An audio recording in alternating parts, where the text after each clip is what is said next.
Hello, everybody. Hello! Fantasy Top 5 on a Monday for y'all. It's true, it is Monday, and we are Fantasy Top 5, here to give you some fantasy advice. We have Eric over there, That's me. and we have Sean over here. That's him.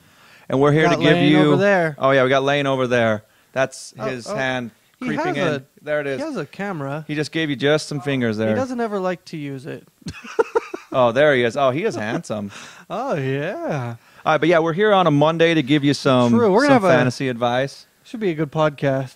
Yeah, it should be a great podcast. I want to say, Sean, we've had some really good podcasts, right? And I want to say, Eric, we've had some really bad podcasts. And we've definitely had some really bad podcasts. But you know what we've never had? What's that?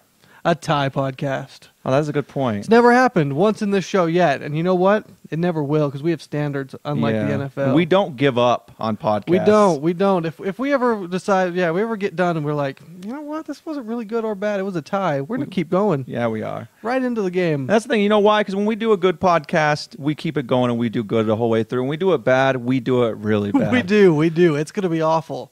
But at least we know we lost. At least we know that it wasn't good. And... yeah. It's another one of the famous awkward pauses we have on the show. Yeah, we do have some awkward pauses. But yeah, it's just so crazy to me, and especially since like players didn't even know that there could be such thing as a tie. It's weird because I actually Eric's read talking about the 49ers-Rams game, in case any of you were wondering. I'm true. That's very true. Yeah.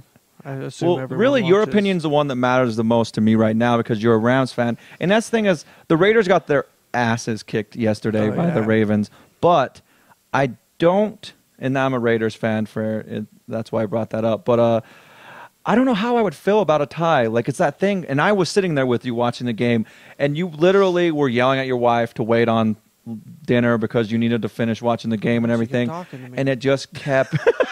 She just wouldn't stop talking. I'm like, woman, you shut up. Oh, he didn't say that. He just hit her, and we moved on. Not really. We don't condone domestic violence. We don't. But football, maybe when you're watching a football game, but that's about the only time. No, not ever. But yeah, and you sat there and you were so excited, and then when it was over, I literally back down. I was tired. I kept jumping up because then I thought you looked we'd like won the game. All 22 of the players that were on the field at any given time in that game. I was all. I even had my Bradford jersey on, so I looked like a player, and I was working out as hard as a player. At least I was as tired as most of the players out there. Yeah. After it was a lot of work getting up and down cheering for no reason over and over again. All that cheering for nothing. Yeah. I sat and cheered. I almost cried a few times. Why do I always say I cry on this podcast? Well, you did weep.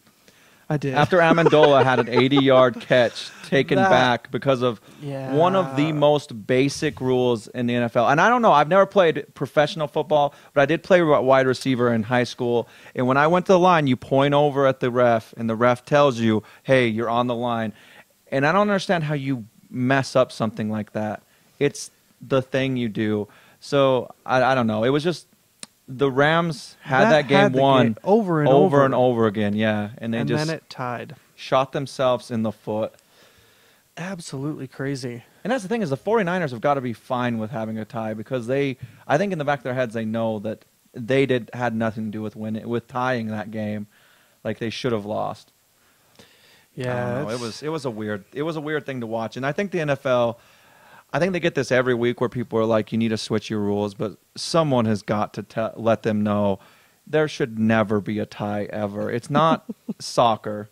It's professional football, NFL football, American football. And Americans have standards. There has to be a winner and a loser. So the winner can be like, hey, you're the loser. And the loser can be like, hey, excuses. So, yeah. But we should probably move off this. This isn't a podcast just about the one tie that's happened in the last however many years. Let's tell people who we are. We're Fantasy Top 5. We do a fantasy podcast on every Monday and every Thursday, an hour before each game. We do it live on Justin TV, so you can come in to our chat room, ask us questions, chat with us, which is always good. If you have any questions, you can get them answered live on the show. You can also download the podcast in iTunes, Stitcher, and most podcast apps. And find us on Twitter at Fantasy Top 5, Tumblr, and Facebook, and our website at fantasytop5.com. Yeah, just type in Fantasy Top 5 almost anywhere, and you should be able to find us. That's very true. I think we have that down at this point. Yeah. Our first thing we always do, we have 4 segments. Our first segment is always, we have 4 segments and we answer questions. Our first segment is always Newses and Bruises. Everything here is top 5, if you didn't catch that from the names. We have our top 5 news stories and our top 5 injury reports. And the number 1 we've already talked about, usually we do, is the 49ers and Rams game resulting in a tie. The weird thing about it is, a bunch of the people had no idea. Like Amendola had no idea it could one tie. of He the thought it San was gonna Francisco go into 49ers DBs didn't have any idea. They're like, why are these guys walking off the field? And they're like, we got another overtime, right? And that's the thing is, it's because why? Because Amendola is a true hardworking American who is getting ready to put in the extra work there to finish the Well, game. that's the thing is, who wouldn't? Like, I feel like most players, if you gave them the option, do you want to quit with the tie or do you want to keep going? Yeah. I don't think there would be. It's one thing about Amendola, he doesn't quit. No, he doesn't. I think there would maybe one player that would be like, we can probably call it good, and then that guy gets fired. Yeah.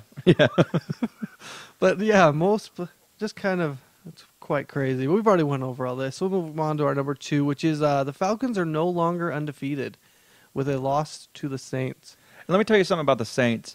All the people that have been sleeping on their defense, they're back. Like, they are back to having not a great defense, but their defense isn't just sitting there giving up yards anymore. Look, Michael Turner did nothing in the game running. He got like one they fantasy did nothing. point. Yeah, they did nothing running at all. And that's not for lack of trying. And then when it came down to it, in the end, possibly one of the best offenses in the league in the Falcons, the Saints were able to step up and stop them. And you have to respect what the Saints have done after coming out and having the struggles that they've had. Well, apparently the Saints were pretty fired up because I guess the Falcons were talking a bunch of crap before the game. They're saying that the Saints are now the little brothers and something else, a bunch of stuff about how they're the best team and the Saints are awful. And I guess the Saints heard it and started talking about it and got them all fired up. That's the thing is I don't get is I think these football players would understand by now. There's been Terrell Suggs, and that's the only guy I can think of who legitimately talks crap all the time, but backs it up. Usually when football players go out there and talk a lot of junk before a game, they manage to find ways to lose Richard Sherman, the cornerback for the Seahawks, has continued to he's been really good after the Tom Brady incident. Yeah. Which was quite epic. I can't complain about that one either. So we'll go with those 2 players. Yeah, they've been good. Sherman and Suggs. The number 3, which is this one maybe should have gone ahead of the other one, is quarterbacks and concussions yesterday. Jay Cutler, Michael Vick, and Alex Smith all leave the game with concussions, which is quite crazy. The other thing that could be crazy is next week it could be Kaepernick, Foles, and Campbell. And the weird thing about it is it's Bears and 49ers.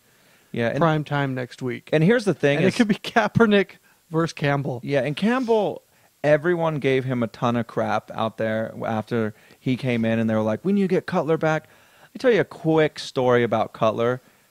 He didn't look good in the game either. Like the Texans' defense were all over them the whole game, and Cutler was out there fighting. I'm not saying he did bad, but Campbell didn't do bad either. Like, I thought Campbell looked fine for getting thrown into the situation. And there's that old saying, you got to be ready when you're going to get put in. You have to be ready for the situation. You got to be able to step up to the moment. That's all fine and good, but when it comes down to a game of this magnitude and the fact that Campbell hasn't been doing first-team reps, obviously, in practice, I think he did fine. I think if he does start this week, I think he'll look a whole lot better. And I think Sam Bradford proved on Sunday that you can pass the ball on the 49ers defense. And also they ran on it. You're able to run on them too. I think the 49ers, for whatever reason, people are figuring them out this year. Kaepernick were good enough to tie the game, so that's saying something. He didn't win, to run the ball, but he didn't lose either. So Kaepernick, he didn't lose the game for him. But he also didn't win the game for him. But I think so weird. How often can you say that? Yeah, I think if they do have to play Kaepernick next week, I think Kaepernick will. He's actually quite talented. Will be figured out though. Like everything he did was on the ground. Like he was just running the ball, and I don't think Bears defense is going to go in there and not be prepared for that. Which the Rams were prepared for Alex Smith, which he can run, but he's not built to just run. And Kaepernick, everything he did when he came in was running that I saw. I didn't think he was passing. I don't think he was passing bad, but he was just deciding to pull the ball down and run a lot. I don't think he'll be able to get away with it next week. Yeah, and then concussions are just crazy. I feel like, I don't know. Like you said earlier, I feel like they're just, it seems like there's a concussion every single week. If not multiple ones like this week, yeah. My number 4 is sticking with quarterbacks. Apparently, Andy Reid is going to stick with Vic if he comes back and he's healthy, which I think makes sense. Apparently, Rex Ryan is sticking with Sanchez, which I don't know how I feel about it. I feel like at this point, just try it. Just try Tebow. Why not? Yeah, and that's the thing is, Tebow has got a few shots, but he's not got a real shot. Like they're just running it when he is in. And maybe he'll come in and do the same thing he did last year in Denver. Like who knows? The thing that's weird to me about the NFL is, and we talked about this a few weeks ago, is that they're so quick to just throw people out the window and say, "Nope, you're done. You had one bad game," and they're also so slow to stick with these people like Sean Green, that is not a talented running back, and Sanchez, who has not really looked that good. No, and all these players, and it's like, why is no one in the middle? Why can no one ever say, okay, you've had 5 bad games, we're going to kind of see what we're going to do, instead of just, I don't know. I just don't understand why everything is so, like, quick to throw a new guy in and so slow to, I don't know. My only defense for Sanchez there is, I think, and Rex Ryan, is Sanchez has absolutely no weapons, and I think Rex Ryan knows that there isn't a Demaryius Thomas and an Eric Decker on his team like Tebow had last year to bail him out constantly. And they also don't have a McGahee. They don't have any of the talent the Broncos had last year. And I think, first off, they need to fix that in the offseason. They need to get some people in there that can make plays. And then I honestly think Rex Ryan knows Tebow isn't truly a good quarterback. He's a great athlete, but he's just not a good quarterback. That's the thing. I'm not saying that Tebow's the answer. I'm just saying give him a little bit more of a shot at this point. Come on, we're like over halfway done with the year. And the other two, these aren't necessarily coaches that are sticking with their quarterbacks, but Norv Turner is definitely pissed at Philip Rivers. With good reason. Like that after game interview, post-game interview was hilarious. Yeah. Where the reporter asked, is it acceptable the way that you guys played? It's like, what do you think? Well, the awesome thing was he was like, can you repeat the question? The guy got two words into it, and he lost it on him. And that's the thing is, Turner has been awful for years as a coach, and I haven't seen him blow up like that very often. He lost it. But that's the thing is, they were right in that Rivers game. Is such a joke. And Philip Rivers blew it. And then, I don't even know what to think. The thing is Norv Turner's not there next year. San Diego that division is shot besides the Broncos at this point. Like the injuries to the Raiders, injuries, and just the fact that I think the coach of the Chiefs is awful, and then injuries, and more importantly, the quarterback and the coach of the Chargers is awful. I think the only team that's even in that at all at this point is the Broncos. And I hate to say it because I don't love the Broncos by any means, but that's just the numbers and the look of everything, in my opinion. Yeah, and then Eli Manning had another bad game, but not enough to be and people too are saying worried about. But that he maybe has like a dead arm or something, seems like something like a baseball player would normally get. And there has to be something because, and that's the thing is, he's bringing down fantasy single-handedly because Victor Cruz is getting no points. Hakeem Nicks, who's finally back, is getting targets, but it's all short. He's getting no. He's basically getting no big plays. It's not helping the run game because Bradshaw's not really doing anything. Yeah, and also he's had a lot of rough games. All look off, like because that's the thing is, Cruz dropped a for sure touchdown yesterday, and that's not like Cruz. But I think the whole team is off, and I think they need to fix it in their off week this week, or they're going to be done. Because I know people hate them, but the Cowboys are right back in this, in my opinion, for that division. I think the Cowboys are right back in it. They looked great yesterday. That division is still, and Romo hasn't had any turnovers in the last 2 weeks. Like people are still blaming him for terrible games, but you can't really score a lot of points when you have 2 defensive touchdowns like they did yesterday. So I think the Cowboys have looked good. And that's the thing is, as much as they're saying the Eagles are done, that division still. If the Giants keep losing, it's still. I don't know. I don't see the Eagles making it, but And then my number 5, which I just titled "Awful, Awful Calls by the Ref," and the NFL actually admitted a few of the errors. They admitted the Hillman error, or Holiday, I mean, when he ran back the touchdown and threw the ball away and celebrated early. Mm-hmm. And they also admitted the St. Louis and San Francisco clock rundown, which maybe it would have resulted in a tie if they'd had that whole minute and a half that the refs hadn't ran and off that's the thing, the clock. a few Plus seconds the will respot. happen, but yeah. That respot was ridiculous too. There's You know, they 35 took- seconds yeah. left. About to hike when they come pick the ball up and move it, and lost about 8 seconds. And from what I saw, it looked like the respot was because the Rams guy was down, and the San Francisco guy kept trying to pull the ball after he was down, and it was a. Oh, is it a fumble? Even though it obviously wasn't, and then they moved it back the yards anyways.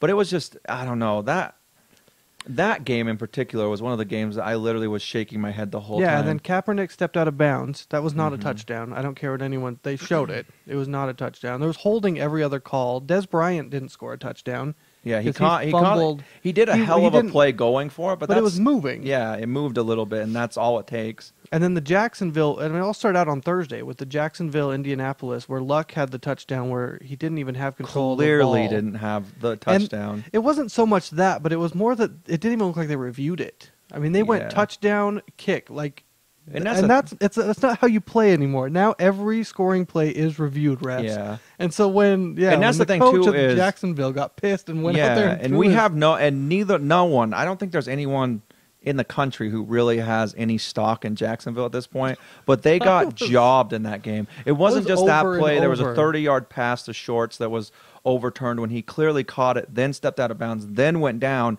and lost control of the ball as he went down, but he was already out of bounds. And there was Yeah, a that few was- other ones. Like, it was just... There's been some terrible calls. It looks like the replacement refs are there. Well, I don't know if they just switched him out and didn't tell Yeah. anyone, or exactly what. But I mean, it was just multiple call after call after Mhm. call, and at least the NFL admitted the errors on the clock running, which I don't know how you can't admit the error on that one. Yeah. The Well, clock was that one was supposed to so be stopped. obvious. Yeah. And then Holiday celebrating the touchdown, which you could. And there was blatant holding on that. Like, I watched it and I'm like, there's holding right there, so this is coming back. And then they didn't. And then in the replay, they showed it again, and Eric's like, yeah, that's holding. And they just didn't bring it back at all. And that's one of the few plays the whole day that didn't have holding called. So that's what blew my mind, I too. know, it was holding, like, I had to write that in there. Holding every other play, it felt like. The bruises we'll go through, we've already talked about. Jay Cutler leaves the game with a concussion. Michael Vick and Alex Smith, those are the top 3. Number 4 is Julio Jones missed the first half of the game with a leg injury and then came back and owned it, Julio Jones is a badass. which is absolutely crazy to me. He wants to win more than most people. And that's the thing, is he wants to win. Yeah, that's hit all just wanting to win, because people don't come back. They're like, questionable to return means he's not coming back, and he found a way to come back. Yeah, that was absolutely insane. And my number 5 is Fred Jackson left the game with a head injury. And Fred Jackson is actually one of my favorite players. Even with Spiller, He's another guy in been this battles. absolutely killing it. And there's been a few times that I've had to play him. Didn't look like a good matchup, and he still got me decent points. And yesterday was another one of those. But Yeah. the big thing is they play the Thursday game. So if you have him in fantasy, you probably want to keep an eye on him because And that's the They thing, is play they quick, need him so- to play, especially against a Dolphins defense that people run on him. Chris Johnson got a lot of yards on him last week, but like if you don't have that Fred Jackson, CJ Spiller combination it to go works with, really well. it's not going to work for him running, I don't think. And that's the thing, is Buffalo is so weird to watch, because they just traded blows all day with the Patriots and then yesterday. couldn't finish it off. And then Fitzpatrick he's one of those guys, and we talk about it all the time, one of those guys who he's Carson Palmer, who just can't step up to the moment. He'll bring him back, he'll get him this close, but then he just pisses it away. He just can't So step up to the frustrating. moment. It's insane to me. Because I honestly thought that he had it. I thought he brought it back, and I thought they were going to. Because he did like 4 other times in that game, and besides when it counted. Yep. It's just ridiculous. So there we go. All right, now we're going to jump over to the second segment, which is the top 5 surprises and disappointments of the week. Now let's jump right into it. The first surprise of the week to me was Greg Olsen, who was the high point of a very bad day for the Panthers fans. Olsen had 102 yards receiving and 2 touchdowns on only well, not only, but on 9 catches, and he scored all the points in that blowout. Besides the extra points that the kicker kicked, because they only scored 14 points. And that's the thing is if Cam Newton wants to get going, he needs to use Olsen. Olsen's a great tight end, and I actually think Olsen should be doing a lot more than he is. But Olsen, yeah, and that's the thing is I wanted to put him Thursday. I wanted to put him in my starts and didn't dare, and then I wanted to put him in a pinch and didn't dare. And now looking at it, I mean, he obviously had a huge game, but it was like the week before I put him in a pinch and he did nothing. So it was like, I don't know. It's so frustrating because they can use him, and they do, but then tight ends in general have been this way.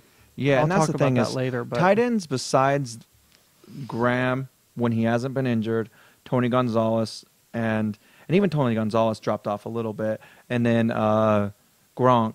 Other than those guys, it's been really low for the most part. I remember last year there'd be a bunch of tight ends in the high teens, and in this year a lot of the time the top 5, like, because we always do the top 5 for each position stat wise, and they're only getting like 8 or 9 fantasy points. They're just not having the games they used to have.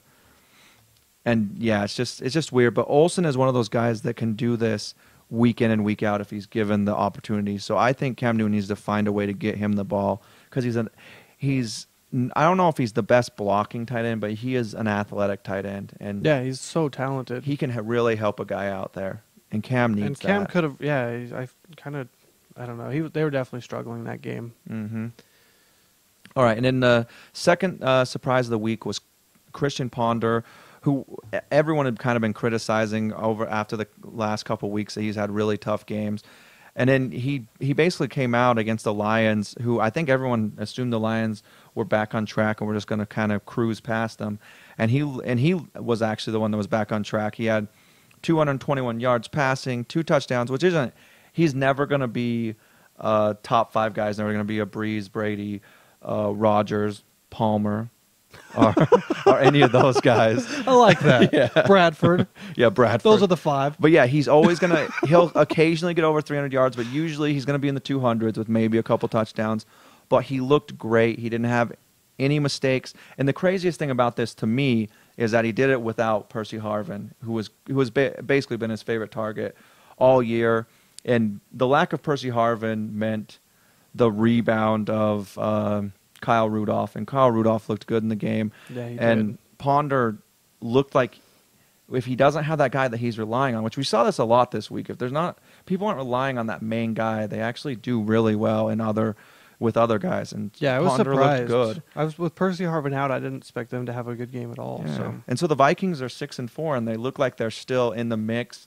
I think it's going to be tough for them to make the playoffs, but they're still in there, and that's saying a lot for the Vikings. Mm-hmm. And then my third surprise of the week was Tony Gonzalez, who hadn't had a touchdown in his last 3 games, and he had started to look like just another tight end, only catching a few balls for like 40 to 50 yards a game.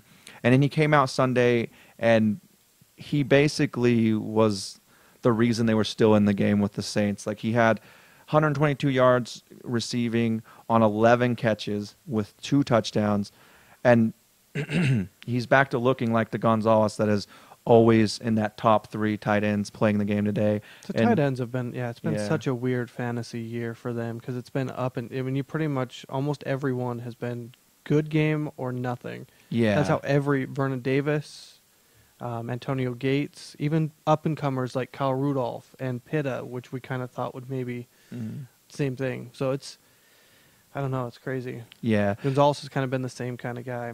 yeah, and the first 3 on those were guys that I think everyone's kind of familiar with. The fourth guy on my surprises of the week, I don't think that many people know a whole lot about, but he's a guy that I'm really excited about. I think that now that he's the number 2 guy in San Diego, Denario Alexander, I think, is gonna have himself some more games like he had in his game against the Buccaneers on Sunday. He had 134 yards receiving and a touchdown in the game. And this is a week after he earned himself the starting spot. He's not the number 1 receiver, but he's the number 2 receiver. And and I agree with it 100%. I think Meacham, I said in the preseason podcast that I thought Meacham was terrible. I've always thought Meacham's terrible. He's just he a was guy. awful on the Saints. He's just a guy who can get open. And when he was on the Saints, it's really easy to get open when you have Jimmy Graham and Colston, and you can't not look at Lance Moore, because if you don't, he will burn you. So all of a sudden, he's open for these big plays. And as banged up and as many struggles as Phillip Rivers has had, he's just not getting wide open plays. But Denario Alexander looks like he's going to be getting a lot of production there. So he's a guy that I'm sure Eric's going to mention later on, people to look at on the waiver wire and stuff. Which is so But, frustrating. yeah, he's a 'cause guy he was that- on the Rams, and Yeah, and that's rough for you. But he's now a guy here he that is. that I would go and pick up if I needed a wide receiver, and I may. I haven't looked at. I don't know. There's so many injuries constantly. You never really know. But yeah, he's looked great the last 2 weeks. Yeah, I'll talk about him in the pickups. All right, and then my fifth On the waiver surprise of the wire. week is a guy you've heard me and Eric talk about before. He's a lot like the second coming of Wes Welker, and that's Danny I like to call him the Amendola. first coming, and Wes Welker's the second, actually. Oh, okay. Not really. Wes Welker's the first. But I had to give it to he's him. that guy. He's coming off of an injury that people thought he was gonna miss. He almost at died. least, at least He 3 more almost weeks. died from it. And he comes out and he has 11 catches for 102 yards against the 49ers, the 49ers are the 49ers. And Hands down, he's the reason they tied the game. yeah, I agree with I I would agree love to with say that. win there. I would love to say that hands down he's Yeah. the reason they won the game. And But they didn't. He's They the tied. reason they should have won the game. But yeah, I mean, Because their he's the offense guy- looks completely different. yeah, Okay. and he's helping out the other guys. Steven Jackson was running hard. You can tell they felt like they had it all coming together, and I liked what they did in the game. You get that sexiness like that out on the field. It's hard. Yeah. It's hard not to. Yeah, and I actually, my theory on the end of the game after the tie, after everyone's like, he was just standing around like he didn't know it was over. I think he actually just caught his reflection somewhere and just got overwhelmed. Whoa. He's like, whoa, that is a handsome devil right there. but I think if you have Amendola, you have to play him. I know. And- I had to get rid of him. And that's the thing I is, I missed the opportunity to Yeah. pick him back up. Yeah, I didn't it's think rough. people were going to pick him up on the bye week. I thought I had Mhm. a few more days. but people love him. They see the Brutal. potential there. And that's the thing is, I miss him. I've talked a lot already about that 80-yard catch that he had in the beginning of overtime that basically would have won them the game if it wouldn't have been brought back. But he also had another play that was deep. I don't know if you remember that one earlier in the game that got them down to like the one that Mhm. also got brought back. So 102 yards. That was the one they thought he almost re-injured himself Yeah, on. and he could have had 200 yards in the game. And that's That the was a thing. block in the back on Yeah. that one. And he's a guy that Bradford is happy to have back. That's his favorite target. Everyone knows that. And they can't stop it as a thing. The 49ers have to know Amendola is the guy that he's going to go to, and they still couldn't do anything about it. Yeah, if you can get him at all, I'm sure he's mostly owned in the 80s or 90s. But Yeah, and if you were hesitant to play him, get over that and put him in your lineup. yeah, he did good before he got injured, and he already had a good game coming back. So Yes, he did. All right, and now we're going to move over to my disappointments of the week. And my first disappointment of the week is the Colts running game, who was yet again proved to be a complete joke. And that No, starts I needed with Vic Ballard. yeah, and that's the thing is we told people to pick up Vic Ballard. They waited till the very last second to say Donald Brown was going to play, and then Donald Brown all of a sudden plays. And that's the thing. I would be okay with it if Vic Ballard came out and got a 0, but he comes out and Donald Brown, for the people who were like, oh my gosh, Donald Brown's playing, and threw him in their lineup, it killed both. Like, they both managed to do nothing. Ballard had 48 yards on 12 rushes, and Brown had 42 yards on 14 rushes. That's exactly 100 yards on 26 rushes, which is fine. That's actually a pretty good running game for one guy, but it's both their guys. And again, and this was against the Jags defense, which is terrible against the run. Yeah. So basically, the Colts are a passing team. We knew that, but we thought in this game they would run it a lot, and they did run it a lot, but it did nothing for anyone. I wouldn't keep one of those guys on your bench. And after the Vic Ballard play, I thought they would give him. Well, they did give him touches. Yeah, They gave just- both of them, but just didn't do anything with it. Yeah, and it's just But awful. I wouldn't trust either of them. Yep, and and they're a passing team, and that's just the way it is. All right, and then my second disappointment of the week is the Dolphins, who would finally work themselves back into being a respectable team that people were talking about the chance that they might make it into the playoffs. And then they come out and they look absolutely awful against the Titans on Sunday. Like, they they were terrible. RT1, one of the guys that me and Eric love, had 217 yards, 3 interceptions, and 0 touchdowns. And the Titans are not a great defense, and they just did nothing. I don't know what. Yeah, and the whole Dolphins team had 54 yards rushing on. They only ran it 15 times, but still, 54 yards rushing is a joke. Part of that is Bush fumbled it, and then they benched him. But still. Stupid. And then on the defensive side of the ball, which is supposedly their strong suit, and then not only that, the running part of it's they're supposed to be a top 5 defense there. They gave up 126 yards and a rushing touchdown to the reemerged CJ2K, who has looked great now. And that's the thing is that's the first running back they've given up over 100 yards to in 22 games. And they showed the streak. No one was even in the double digits. So the Dolphins have been a great running defense for a while, and then they just come out and they blow it like that. And it's just insane to me. Insane. I don't know.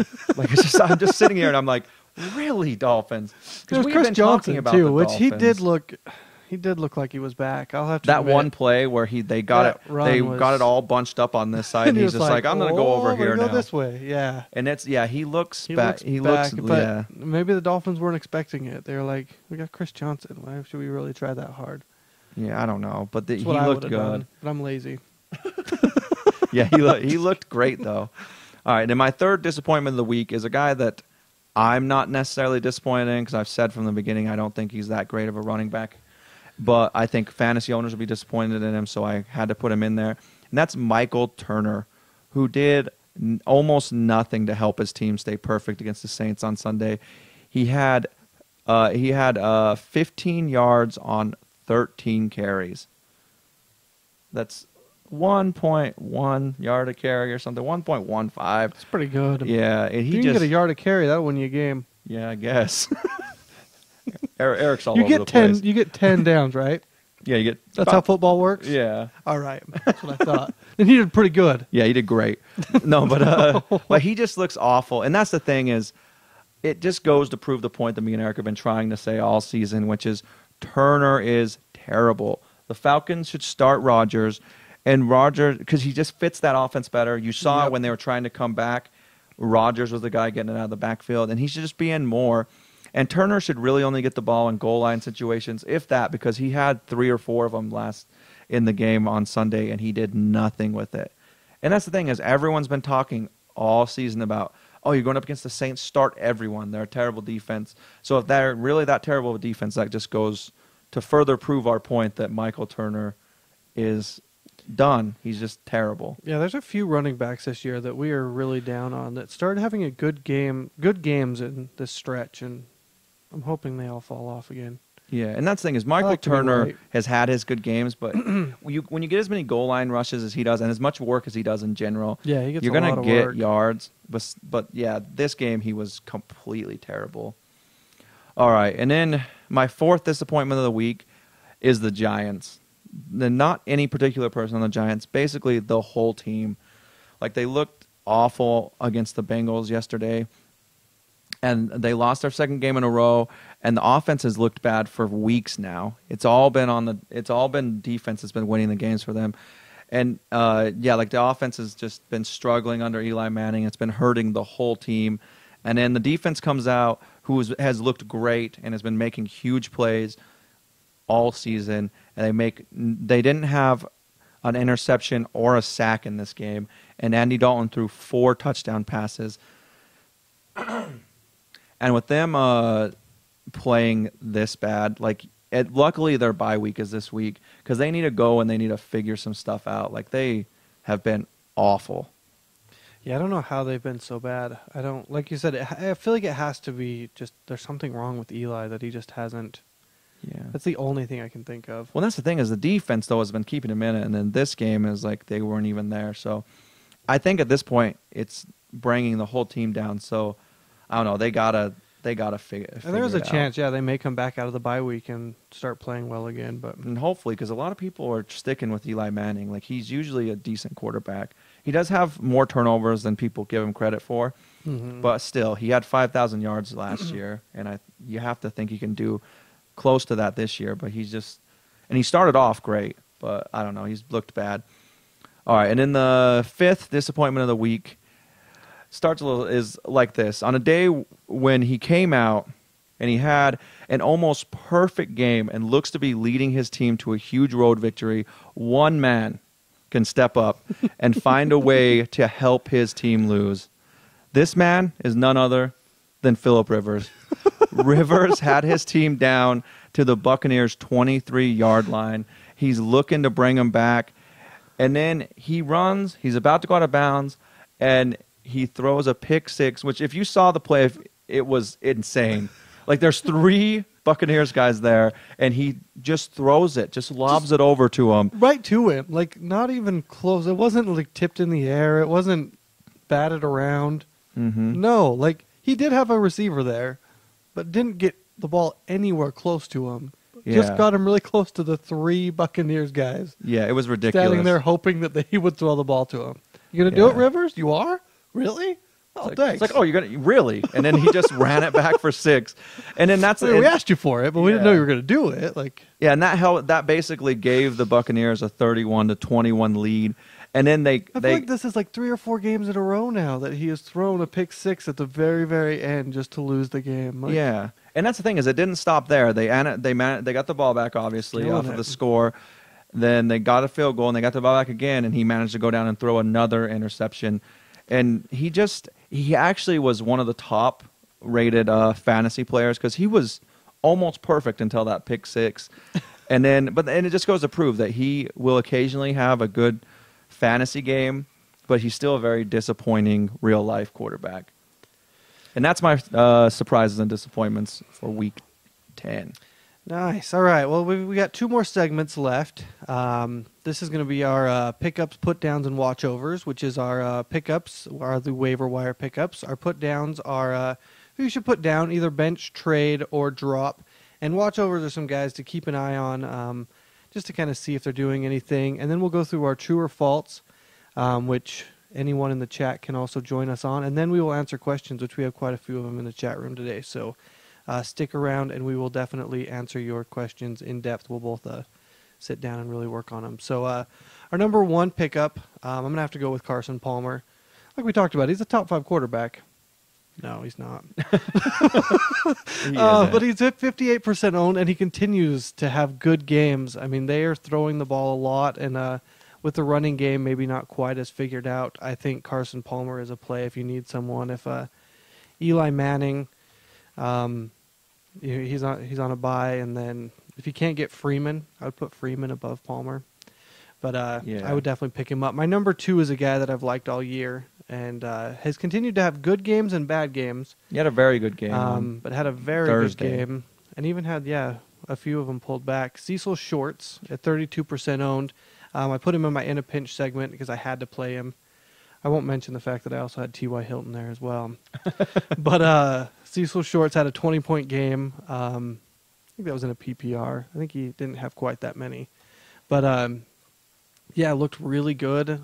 He's definitely the number 1 guy in Jacksonville, so I would pick him up if you need to. I'm hoping to try to get him in the other league because I'm going to need him with Cruz out. So, my number 3 is Chris Ivory, which I did not think was going to have the game that he had.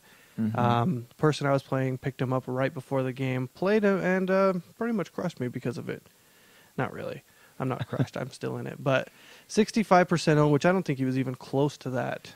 Middle of last week, he was probably like 5 or 6. But he's looked great. And the thing is Sproles might come back already. But the thing is, I think you have to find a way to keep Ivory in there. He's doing better than Ingram. Ingram's awful. Or Thomas.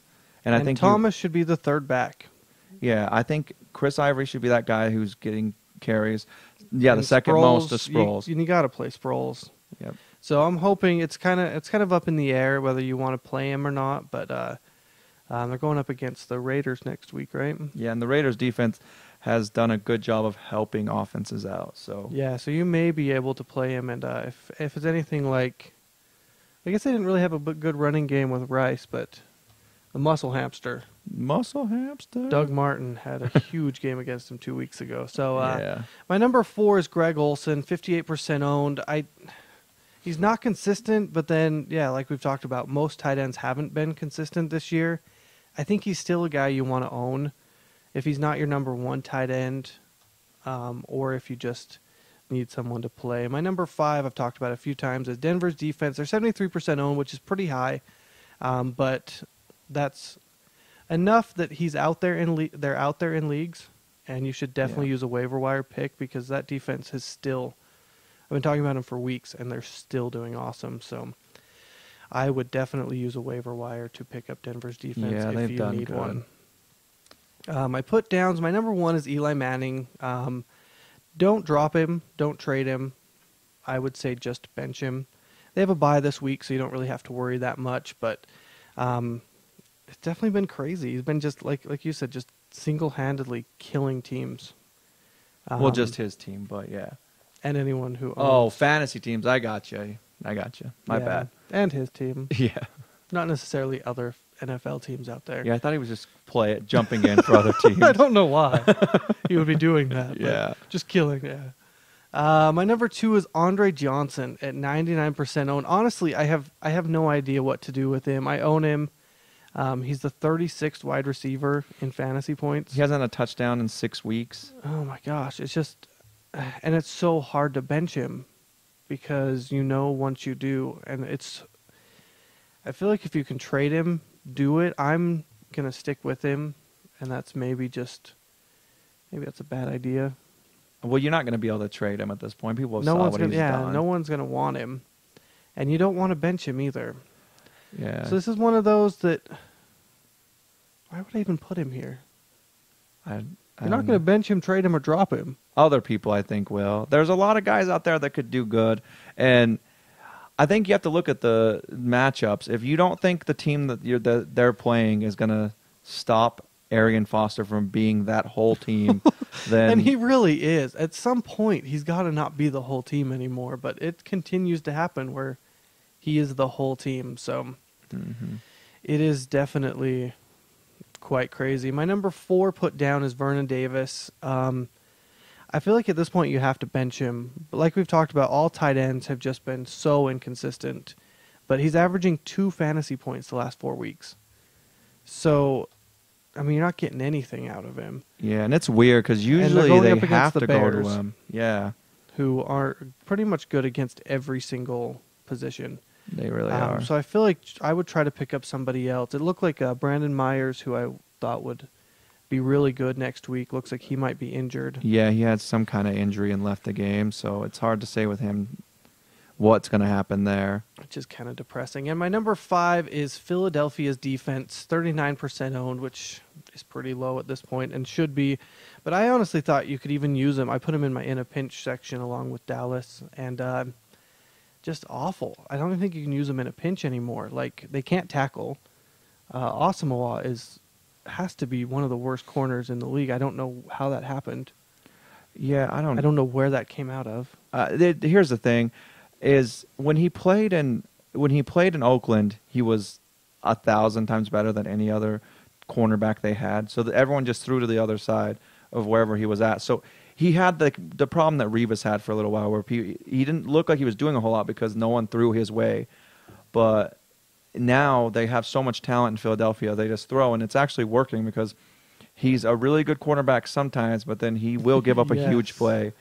And he's really physical and gets a lot of penalties, actually. Like, it's really weird to watch because I loved him in Oakland, but he's terrible in Philadelphia. And then just in general, it's just an awful defense, which is so weird because they should be so good with the talent they have, but they can't even tackle.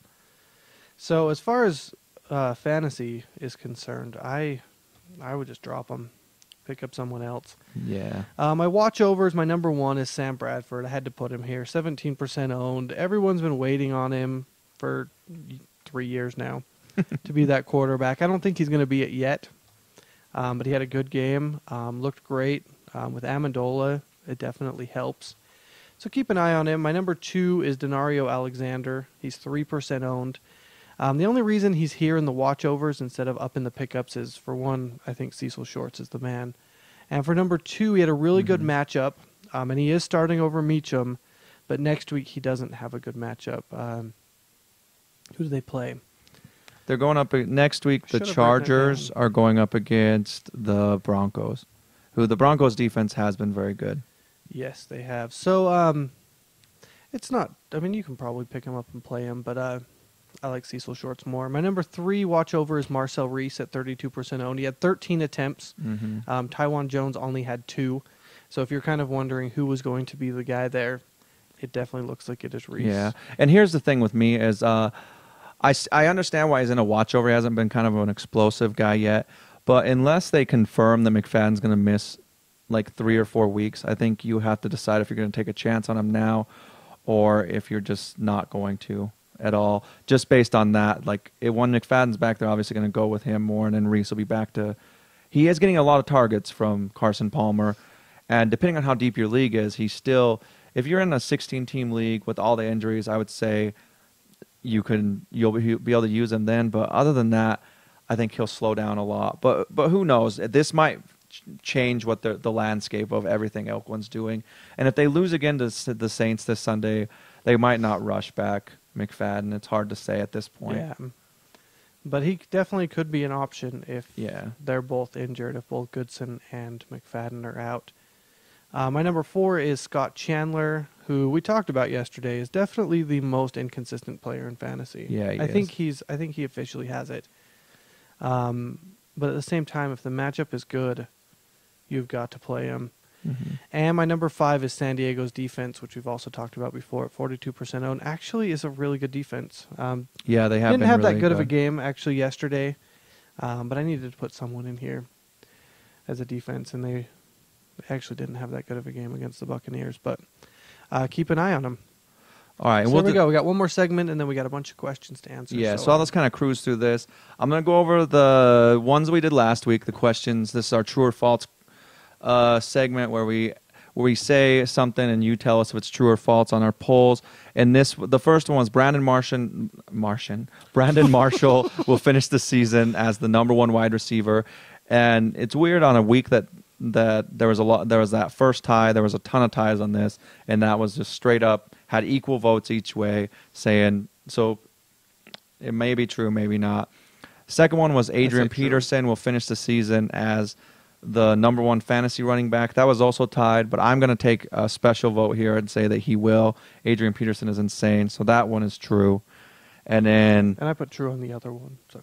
And then the third one was Andrew Luck. We break tiebreakers here. Yeah, will win the Rookie of the Year award, and that one was basically almost 100% true, and I think that's holding true. He looked great, and they are looking more and more like they will make it to the playoffs. And then the fourth one was Doug Martin will win the Rookie of the Year award, and that one was 50-50 too, but I'm going to go ahead and say we're going to move that one over to false. I think he's looked good. He has looked good, but I think Luck's got it. Luck's got it, yeah. And then the fifth one was the Chicago Bears will win the NFC North, and that was almost 100% true. But after last week and then going into the 49ers game, I think if we did that poll in 2 weeks or at the end of next week, it may be different. But for now, everyone believes the Bears will be there. All right, and then we will have new polls up today. You can go answer. Yeah, well, along with the 5 new questions, we'll answer really quick right here. All right, and the first one is the Saints will make the playoffs. True or false? Ooh, Saints will make the playoffs. That is a really good question. I don't think they do look like they're bouncing back. After an awful start to the season, and maybe that was what they needed. Maybe that win was what they needed to have the Saints actually start playing well again. But I just don't think... Maybe a little too late. And I don't think they can win the division, and I don't think they'll make a wild card either. All right, so Eric's going false. What do you think, Lane? Oh, sorry, I'm not paying attention. You're going to have to skip me today. All right. I'm going to go ahead and say false as well. I think the Saints could do it, but I think they have a long road, and I don't think they're going to be able to pull it off. I think the Bucks are going to end up taking one of the wild card spots, and the Saints I do too. Aren't going to be able to finish with winning almost the rest of their games. Yeah, not with that division, and I would rather see the Buccaneers come out. I like the Saints. I really do. But I just don't think in that division. I think the Falcons have it. I don't think they can make a wild card. So All right, and the number 2 is the Giants will not make the playoffs. I'm going to say true. I think the Cowboys are going to bounce back and win that division. What do you think, Eric? I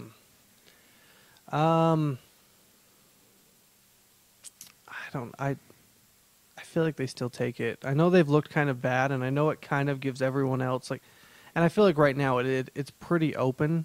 Mm-hmm. The Cowboys are only 2 games behind, but I'm gonna say the Giants take it. Okay. And then the third one we have Nick Foles will finish the season as the Eagles quarterback. And I'm going to say true on this unless they're dumb. I know they say they're going to stick with Vic, but I think they're going to play out this whole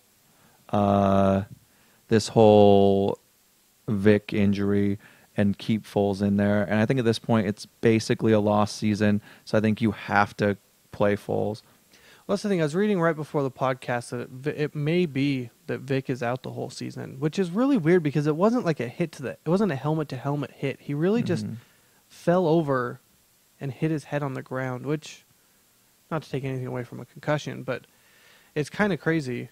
But I don't know, and I want to think that they want to at least see what Foles has. But he had one really awesome bomb for a touchdown, and then he threw 2 picks and fumbled it. Mm-hmm. And I don't think it counts as an awesome bomb when he's so wide open. He was so damn wide open. He was. So I think Foles will play well there. Don't get me wrong, but yeah, I think he will finish as a starter. And Rick and Reed has already said that Vic is the starter. So I'm going to go ahead and say that if Vic's healthy, they'll put him in. Yeah, so and then fault.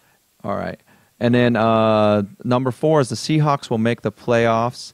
And I'm going to go ahead and say true. The Seahawks have looked insane there. And I think they may even give the 49ers a little bit of a run for their money. I don't think they'll actually win that division. But right now they're 6-4, and the 49ers are 6-2-1. So I think it's a lot closer than people think. And the Seahawks have stepped up to every hard matchup they've had. And I think they're a great team, and I think they'll at least be a wild card. Well, probably just be a wild card, but yeah, true. What do you think, Eric? I'm going to say false. I think the 49ers take the division. Mm-hmm. And then I think I have a hard time between the Packers, the Cowboys, and the Buccaneers. I can't see the Seahawks taking a wild card. Okay. So I'm going to go false. All right. Well, there's a person in chat right now who actually disagrees with you. It goes by The Claim, and he said when we were talking about the Giants one, said they will lose the wild card on tiebreaker to Seattle. So I think he's expecting Seattle to make it, and I like that. He's been answering the questions with us as we go along. Nice. And then, all right, the fifth one. So the Cowboys take the division then? I was talking about the Giants, so I think he was saying true that they won't make the playoffs and the Cowboys will, yeah. So, and then number 5 is Norv Turner will not be the Chargers coach next season, and I think that is 100% true. Yeah, I don't think anyone can say false on that one. I think people have been questioning, but then that's the thing is people have been questioning it for years, and he keeps coming back. Everyone was super surprised that he wasn't gone after last season and they've just underperformed constantly. So at what point do they finally give up and and I think the point is now. I think it has to be now. All right, but let's jump over to our chat. We have a few questions. The first one I saw was, who do I start next week? It was from Patriots 32132, and it was Peyton or Matt Ryan. And I hate to do this, but I think I have to go with Peyton there. Matt Ryan's playing the Cardinals next week, and the Cardinals have a pretty good defense. I don't think they're going to shut them down, but I think Peyton's going to go into San Diego and prove that they are the team in the AFC West. Well, I guess San Diego will go into Denver, and Peyton's going to take it to him, I think. And so I'm going to say go ahead and start Peyton Manning there over Matt Ryan. And a lot of that, too, is Peyton has had some games where he hasn't been super awesome, and a lot of that is based on the fact that they've been running so well. and their defense has done really good. And Yeah, which that that's the same could thing that happened potentially yesterday, happen is here. I was quite depressed yesterday because I really needed a big game out of Peyton, and it didn't quite happen. But yeah, their defense, Yeah. he didn't have to. He didn't have to do anything. McGahee didn't really do anything either. So like you said, that definitely could happen because that happened yesterday. Yeah, but the Chargers are actually really good against the run, so I think they're going to shut down McGahee. And then my thing with Matt Ryan, I love Matt Ryan. I think he's been awesome. But I think the Cardinals will give him some struggles, but mainly I think the Cardinals aren't going to score a whole lot of points. They're not going to have to run up the score. I think they'll do a lot of running in the game. The Cardinals have And 0 offense. So, yeah, I got to go with Peyton on that one. And then we had a question from the Claim, and he basically just said to address Charles's 6-point projection tonight. And I'll be honest, obviously just join in with me. Sorry if I'm taking over a little bit. But I think a lot of it's Charles has been underperforming lately. And Well, I think there's two things. Number one, they're not using him. We've talked about this. That they're just not using it. They're throwing Hillis in at random times. they're using all three of the McCluster. other backs. Yeah, I don't understand why they want to. They have Jamal Charles. And then I think the other thing is, if you look at it, the Pittsburgh Steelers are averaging the 4th least fantasy points to running backs. So it is Houston, 49ers, Bears, Steelers. So as much as the Steelers defense hasn't been the Steelers defense this year, they're still averaging the 4th. And then it's Seattle, Giants, Dolphins. I mean, they're down there in a group of the best defenses against running backs. So and here's the thing: is I think they've gotten a lot of criticism, not allowing a lot of fantasy so points. I think that if Charles gets the work he should tonight, because here's what it is: they're probably not going to be able to run a whole lot because I think the Steelers will get up big. The Steelers have a really explosive offense this year, and then but that's the thing is they need to keep using Charles. Charles is great in the passing game as well. They need to get him the ball. If he touches the ball more than 15 times, I think he blows that 6-point projection out of the water. Like, he is a talented I just don't know why back. they're not. Yeah, I mean, Hillis is not. He's not the same back he used to be. And And- McCluster's great in times. Use him every once in a while. Yeah, and McCluster should be in there, like you said, at times. But I think you get them both on the field at the same you can time. play both. He has plays as wide receiver sometimes. Yeah, and so and that's the thing is, I think Charles is a victim of bad coaching. All in all, it's what I not think his it fault. He did come back from that injury, but he's shown at the first of the year that he can come out of that and do really well. And he did really well for a while. And even the coach has said, "Oh yeah, it was that one game where he only got just a few touches. Oh, I don't know why he didn't get a lot of touches." People are like, "You're the coach. Yeah, Why yeah, do you you should not- know why. Why do he you didn't get a lot not of know why touches. he didn't get a lot of touches?" And after that, that's pretty much I've just blamed it on coaching ever since. So it's hard to sit Jamal Charles, but. Yeah. All right, and then we also had another question from Patriots 32132. It says, "What happens if two teams tie in a playoff game?" And it's one of those things in a playoff game you can't tie. They'd have to keep playing. Yeah, they actually talked about it yesterday, and they said that they do change the rules in a playoff game. I don't know exactly what they were, but kind of crazy. The claim also said I have Charles, Bradshaw, Richardson, and Matthews. Who do I play? Bradshaw is on a bye, so don't play Bradshaw next week. Trent Richardson. He has been. I'm so depressed that he was on a bye last week because I needed him so bad. And he is definitely the man. Trent Richardson is one of my favorite running backs this year. I think you have to play Charles too. And here's the thing: is Richardson and Matthews are both going up against good running defenses. Cowboys have been a pretty good run defense, and the Broncos have been a pretty good run defense. But I agree with Eric. Richardson has overperformed what people thought he was going to do, and Matthews again has underperformed greatly. And I have Matthews. I picked him up late because he was hurt at the beginning of the season, and I think that's another thing, like the Chiefs situation there. He's not getting as much work as he should, but I think this last week he got a decent amount, and still he's just not getting a ton of yards. There's been a few plays that Yeah. looks like a talented running back. But Yeah, 2 weeks ago he looked really good. He finally broke off like a 30-yard run, and then they just play other people instead of him. Like they're playing Ronnie Brown in the passing game, and I think Ryan Matthews is a good ball catcher, and he's good on the screens and stuff. So I think they should be playing him there, and they're not all the time. mm-hmm. And then they're not giving him any of the goal line work either. So, yeah. Well, all right. That's our show. It's 6:30. The game's about to start, so hope everyone enjoys it. Thanks for everyone who came into the chat room today and asked us questions. Yeah, we love all the questions. Yeah, we love answering them. Sorry to wait till the end, but we do want to take the time to really answer the questions, and we also feel like we have a lot of stuff to give. So, yeah, go onto our website. That's where all our polls are, fantasytop5.com. Just go to the main page. You'll see everything that we posted. We post everything from the podcast there as well. So if you missed anything, if you want to look over it again, go ahead and go on there, and you can see our top 5 and everything. And our poll will be on the right. Scroll down a little bit, and you'll see it on the right side, and you can go ahead and vote on our new poll. So, yeah, thank you for listening. Tweet at us at Fantasy Top 5 at us. You can ask us questions throughout the week, and we answer them. And yeah, thanks again for coming and giving us all the questions. We love answering the questions, and that's the thing is we will push through and make sure we make time for the questions. If you do ask even if we have to questions, just speed through at the end. Mondays we usually don't get that many because it's usually the end of the week. So thank you guys, we appreciate it. Yeah, thanks a ton, and yeah, we'll be back Thursday at we will an hour before the 5:30. game. Every Monday and Thursday, an hour before the game. So yes, I'm Eric. I'm Sean. Peace. See ya.